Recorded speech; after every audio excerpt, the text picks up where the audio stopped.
আজকে হচ্ছে 7ই নভেম্বর, আমাদের বিয়ের 11 মাস কমপ্লিট হয়ে গেল। রোজকার মতো আমারও বেশ কিছু ব্র্যান্ড শ্যুট ছিল, সেগুলোকে কমপ্লিট করলাম। আগে আমি গার্নিয়ারের মার্সেলার ওয়াটার ছাড়া অন্য কোনো মেকআপ রিমুভার ইউজ করবো ভাবতামই না, তবে প্লামের এই মেকআপ রিমুভারটা দেখলাম বেশ ভালো, অনেক বেশি হাইড্রেটিং।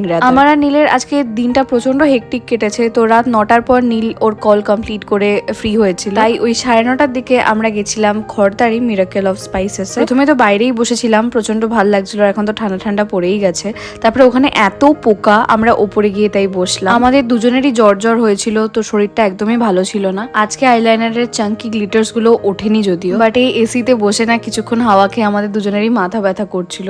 তারপরে চলে এলো আমাদের কফির সাথে এই কুকিটা অত্যন্ত টেস্টি ছিল। এই ঠান্ডার মধ্যে এসিতে বসে আমরা জাস্ট কফিটা পেয়ে হাফ ছেড়ে বাঁচছি। সাথে ছিল ফ্রেঞ্চ ফ্রাইজ আর একটু ক্রিসপি চিলি বেবিকর্ন। তো এইভাবেই আমরা আমাদের বিয়ের 11 মাস উদযাপন করলাম। দেখি 1 বছরে কি করা যায়।